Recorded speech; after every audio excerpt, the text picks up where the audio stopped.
सीधे आपको लिए चलते हैं। अब ऋतिक भालेकर हमारे सहयोगी मौजूद हैं और ऋतिक, वहां पर उद्धव ठाकरे वोट डालने पहुंचे हैं।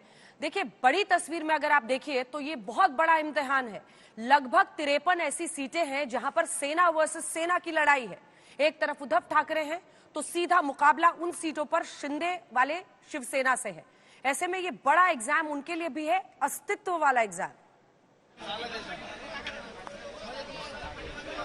जी बिल्कुल सही कहा अंजना आपने। ये शिवसेना के लिए अस्तित्व की लड़ाई है, चाहे वो एकनाथ शिंदे की शिवसेना हो या तो फिर ठाकरे की शिवसेना हो। शिवसेना में दो फाड़ के बाद ये पहला विधानसभा का चुनाव है और हमने देखा किस तरह से शिवसेना वर्सेस शिवसेना ये मुकाबला पूरे महाराष्ट्र में देखा जा सकता है। लेकिन सबसे अहम कड़ी रहेगी मुंबई के 36 सीटें और उस 36 सीटों में लगभग 11 से 13 ऐसी सीटें हैं जहां पर शिवसेना के जो प्रत्याशी है वो आमने सामने खड़े हैं।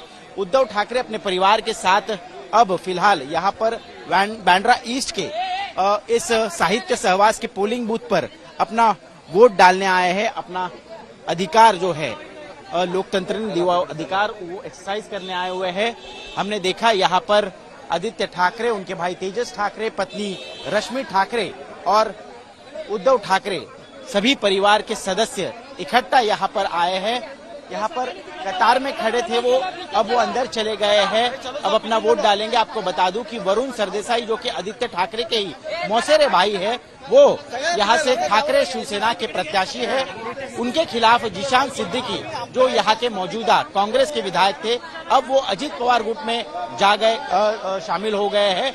और तृप्ति सावंत जो कि इससे पहले शिवसेना में ही थी, अब वो एमएनएस से यहाँ पर लड़ रही है। तो कहीं ना कहीं ये ट्रायंगुलर लड़ाई आपको बांद्रा ईस्ट असेंबली कॉन्स्टिट्यूएंसी में देखने को मिलेगी। मातोश्री का आंगन है ये बांद्रा ईस्ट और यहाँ पर शिवसेना के अस्तित्व की लड़ाई देखी जा सकती है। अंजना,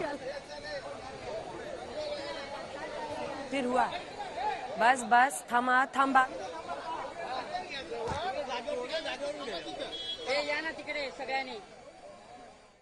सहयोगी वहां पर मौजूद हैं, हमारे साथ कई खास मेहमान यहाँ पर भी, और यहाँ पर भी उतनी ही गर्म बहस हो रही है जैसी शायद महाराष्ट्र में हो रही है। बहुत बड़ा चैलेंज है ये। देखिए, कैशकांड में तो रागी जी कल तस्वीर दिखी, क्योंकि ये सच है कि बहुजन विकास अघाड़ी के कार्यकर्ता वहां पर पहुंचे, उनके हाथों में नोट थे। लेकिन बिटकॉइन वाला जो आरोप बीजेपी लगा रही है, आपको लगता है कि जो रूरल वोटर है, जो ग्रामीण वोटर है, वो समझेगा कि क्या है आरोप, क्या है? अरे, डिजिटल करेंसी के बारे में हम लोगों को जब जानकारी बहुत ज्यादा नहीं है, हाँ।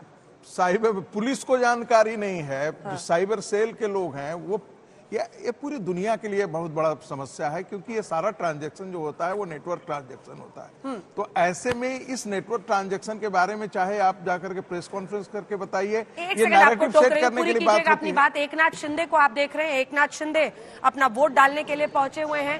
ये शिवसेना, अब अगर आप देखिए तो चुनाव चिन्ह मिलने के बाद शिवसेना इनकी है। एक वक्त पर विधायक, लगातार कई बार विधायक रहे, ठाणे कोंकण का पूरा इलाका अगर आप देखें तो गढ़ रहा है इनका, और खासतौर पर ठाणे का इलाका। कल्याण सेन के बेटे श्रीकांत शिंदे भी सांसद हैं और लगातार वहां से चुने जाने के बाद एकनाथ शिंदे, जिनके लिए बड़ा इम्तिहान है, वो मुख्यमंत्री बने। उन्होंने उद्धव ठाकरे से बगावत की, 40 विधायक उनके साथ थे। उन्होंने कहा कांग्रेस पार्टी के सामने जो समर्पण है उद्धव ठाकरे का, वो हमें मंजूर नहीं है।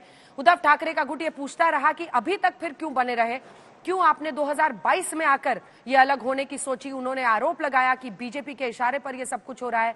एक तरफ उद्धव ठाकरे और उनके बेटे आदित्य ठाकरे आपको दिख रहे हैं, तो दूसरी तरफ तस्वीर में है एकनाथ शिंदे, जो ये कहते हैं कि मुझे हल्के में मत लेना, मैंने अपनी दाढ़ी से अगाड़ी को गड्ढे में डाल दिया है। ये उनका डायलॉग बहुत वायरल हो रहा है पूरे महाराष्ट्र में। उनका ये कहना है, और जब वो बीजेपी की इस बार जीत भी हुई, आखिरकार उनकी सरकार बनी, अगर आप देखिए तो एनडीए के साथियों के साथ बनी है, चाहे 8 विधायक इनके हों, 8 सांसद इनके हों, एकनाथ शिंदे गुट के, नीतीश कुमार के, चंद्रबाबू नायडू के। लेकिन उस सभा में जब संसद में एकनाथ शिंदे बोल रहे थे तो उन्होंने अपनी पूरी गाथा सुनाई और कहा, मैं उस माटी का वृक्ष नहीं जिसको नदियों ने सींचा है, बंजर माटी में रहकर मैंने मृत्यु से जीवन खींचा है।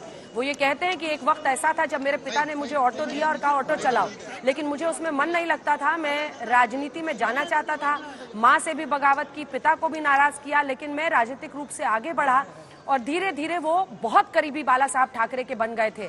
लेकिन विरासत बाला साहब ने अंततः 2012 में अपनी मृत्यु से पहले उन्होंने दे दी उद्धव ठाकरे को, और एक लंबी लड़ाई चली विरासत की, जिसमें बड़े बड़े दिग्गज, चाहे वो नारायण राणे हो, उसके बाद काफी देर बाद छगन भुजबल भी निकल गए और शिवसेना को सभी बड़े बड़े नेता छोड़ गए। लेकिन इन सब के बीच एकनाथ शिंदे शामिल रहे। उद्धव ठाकरे की सरकार में वो मंत्री भी बने। 2022 में जाकर उन्होंने बगावत की और अब उद्धव ठाकरे के खिलाफ जमकर बोलते हैं। बल्कि मेरे इंटरव्यू में उन्होंने कहा कि आज अगर बाला साहब ठाकरे जिंदा रहते तो वो कहते उद्धव ठाकरे को कि जंगल में जाओ, वाइल्ड लाइफ फोटोग्राफी करो, और वो हम जैसे नेताओं को, कार्यकर्ताओं को कहते कि तुम पार्टी संभालो। ये मेरे इंटरव्यू में उन्होंने कहा। पूरे परिवार के साथ आपको दिख रहे हैं उद्धव ठाकरे, जो वोट डालने पहुंचे हैं और अपने वोट का निशान दिखा रहे हैं, और नीचे है एकनाथ शिंदे, वो भी अपने परिवार के साथ आज मतदान करने गए हैं। उनके लिए भी बड़ा इम्तिहान है। अगर ये बार बाजी फिसलती है तो फिर शिंदे के लिए नए सिरे से खड़ा होना बड़ा चैलेंज होगा। वहीं उद्धव ठाकरे के लिए भी लागू होता है। बोल लीजिए अंजना जी, यदि शिवसेना के लोगों को यदि तय करना होता कि बाला साहब ठाकरे का वारिस कौन होगा, राजनीतिक वारिस, तो एकनाथ शिंदे ही होते। लेकिन वहां भी परिवार चल गया, और वो सच कह रहे हैं, वो जमीनी नेता हैं।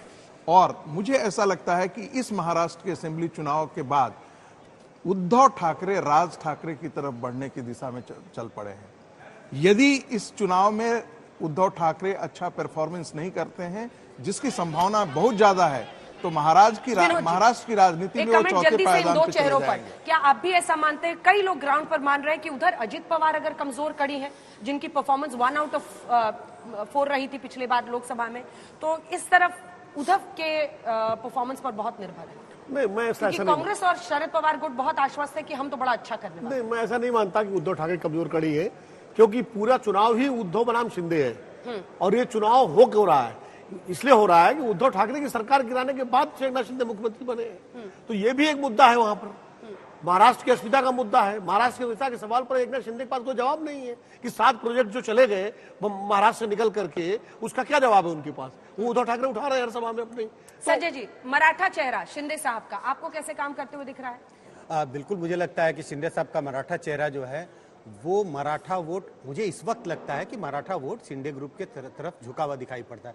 निश्चित रूप से उनको इसका फायदा होता हुआ दिखाई पड़ रहा है। और जारंगे पाटिल ने जब आंदोलन भी किया और भूख हड़ताल की, तो फिर इन्हीं के कहने पर, एकनाथ शिंदे के कहने पर वो भूख हड़ताल उन्होंने तोड़ी थी। और ऐसा माना जा रहा है कि कई जो मराठा हैं उनको भी शामिल करके ओबीसी में अलग अलग सर्टिफिकेट्स देकर पूरे मामले को बीजेपी ने लोकसभा से विधानसभा चुनाव आते आते काफी कंट्रोल किया है। और शिंदे ने लोकप्रियता के मामले में ग्राउंड बढ़ाया।